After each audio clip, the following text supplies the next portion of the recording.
في جناح الأميرات كان جحا واقفا أمام المرآة مرتديا ثوب الأميرة نهى، وقد غطى وجهه بنقاب ناعم وزين حاجبيه بالكحل، ووضع قرطين كبيرين يتدليان من أذنيه، حتى صار شكله يشبه فتاة خجولة أكثر منه مهرجا داهية. دخلت الأميرة بدر الدجى عليه، فلما رأته كادت تسقط من الضحك. يا جحا، لو رأك الشعراء على هذه الهيئة لقالوا: فتاة تفكر كشيخ وتتكلم كفيلسوف وتمشي كنعجة مرتعبة. رد جحا وهو يدور حول نفسه: المهم أن أقنع أمير الشمال أنني الأميرة، ثم أهزمه في المناظرة وأنقذ المملكة من التبعية.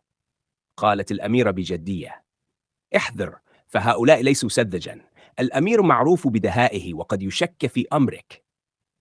فقال جحا بابتسامة واسعة: اتركي لي الدهاء وراقبي من بعيد. في صباح اليوم التالي امتلأت القاعة الكبرى في القصر الملكي بالحكماء والشعراء ورجال الدولتين، وعلى المنصة جلس الملك، وبجانبه الأمير القادم من مملكة الشمال، شاب وسيم يلبس ثيابا فاخرة، لكن نظرته كانت تحمل غرورا واضحا. دخلت الأميرة نهى المزيفة أي جحا بخطى رقيقة، ووقفت أمام الجميع مطرقة الرأس متمتمة بصوت أنثوي متصنع: السلام عليكم ورحمة الله وبركاته. ضحك بعض الحضور، وقال الأمير متفاجئا: صوتك عجيب، لم أتوقع أن تكوني بهذا الوقار. رد جحا: ذلك أن العقول العالية لا تجيد الصراخ. ابتسم الأمير ثم بدأ المناظرة قائلا: سيدتي الأميرة، سؤالي الأول: أيهما أفضل، أن تحكمي بعقلك أم بقلبك؟ رد جحا فورا: إن حكمت بقلبي بكيت على من لا يستحق، وإن حكمت بعقلي أنصفت من ظن نفسه مظلوما. هتف الحكماء: إجابة قوية.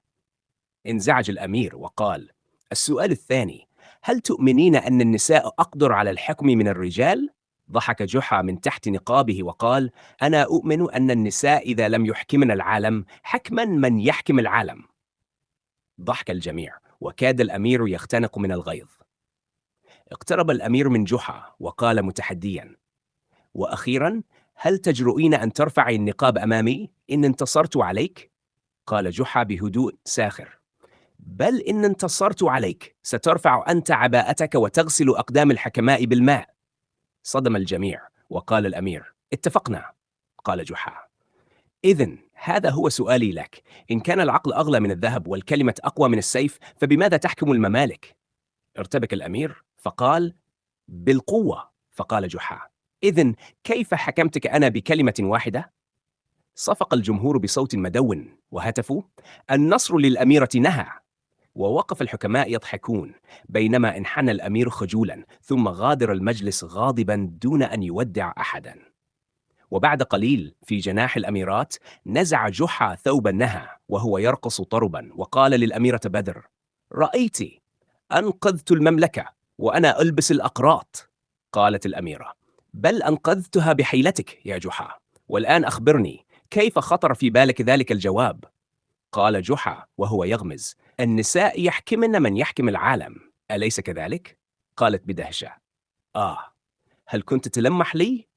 قال ضاحكا: كنت ألمح أنك الملكة الحقيقية.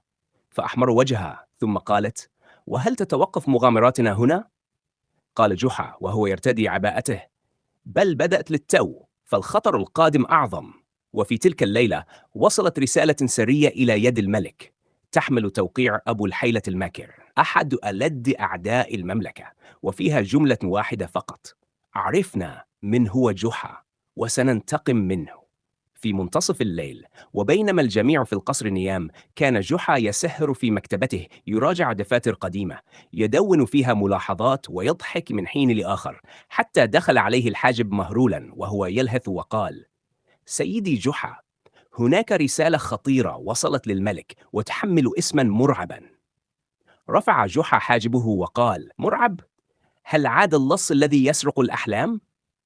قال الحاجب متوترا: بل الرسالة من أبي الحيلة الماكر. سقط القلم من يد جحا وسكت لوهلة، ثم قال بصوت خافت: إذن بدأ اللعب الحقيقي. في صباح اليوم التالي اجتمع الملك والأميرة بدر الدجي وجحا وبعض كبار الوزراء في القاعة السرية. فتح الملك الرسالة وأعاد قراءتها بصوت عال: إلى جحا الداهية، عرفناك وتتبعناك، وها قد اقترب يومك. سنرسل إليك من هو أذكى منك في زي تاجر، في مهمة تخدعك فيها يدك قبل عقلك، وإن هزمت ستسقط المملكة تحت ظلنا. أبو الحيلة الماكر. قال الوزير المرتبك: هل هذا تهديد حقيقي؟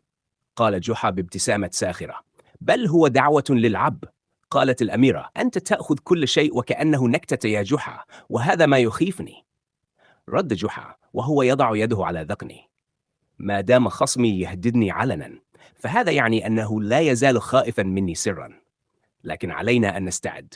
مرت 3 أيام، وفي اليوم الرابع دخل إلى أسواق العاصمة تاجر ضخم طويل القامة شديد التهذيب، يحمل صناديق من العطور الغريبة وقطعا من الحرير النادر، ويدعي أنه قادم من جزيرة القراء، حيث يباع كل شيء بالعقل لا بالذهب.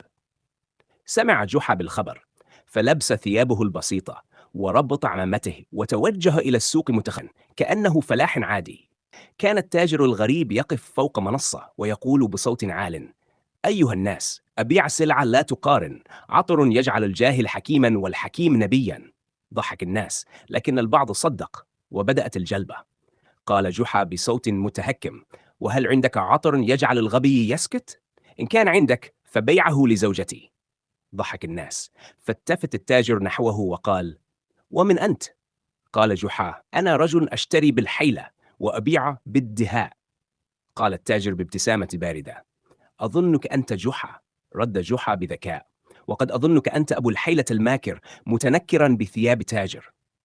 ساد صمت عميق وتجمهر الناس، ثم قال التاجر: أتقبل أن نتحدى بعضنا في السوق أمام الجميع؟ إن غلبتك تترك المملكة وترحل، وإن غلبتني أعترف بالهزيمة وأغادر بهدوء. قال جحا: وما نوع التحدي؟ قال التاجر: كل منا يبيع سلعة خيالية، ومن يقنع الناس بشرائها يفوز. في اليوم التالي اجتمع أهل المدينة في الساحة الكبرى. صعد التاجر أولا ورفع زجاجة صغيرة وقال: هذا هو عطر النبوغ، رشة منه على الجبين تزيل الجهل من الرأس. ضحك البعض، لكن التاجر بدأ يستعرض حيله، فيخرج عملة من أذن طفل ويقرأ ما كتب في أوراق مغلقة، وأقنع الناس أنه عطر خارق.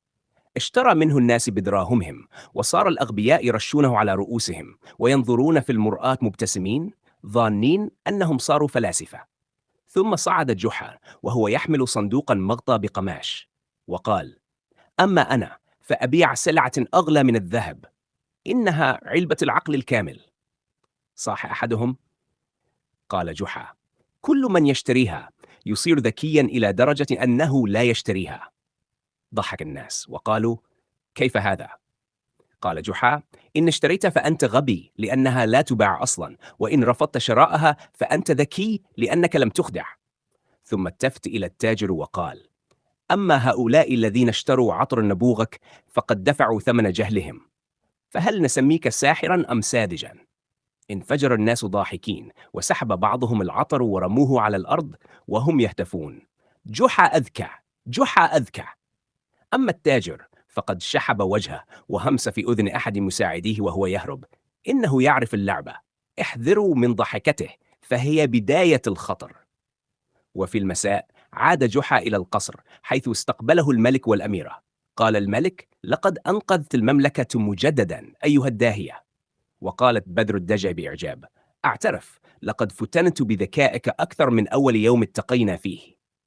فقال جحا ضاحكا: إذن سأبيعك علبة العقل الكامل بنصف السعر. قالت: أحمق. قال: بل جحا، والأيام القادمة أخطر مما مضى، فعدونا لن يستسلم بهذه السهولة. يتبع في الجزء السادس.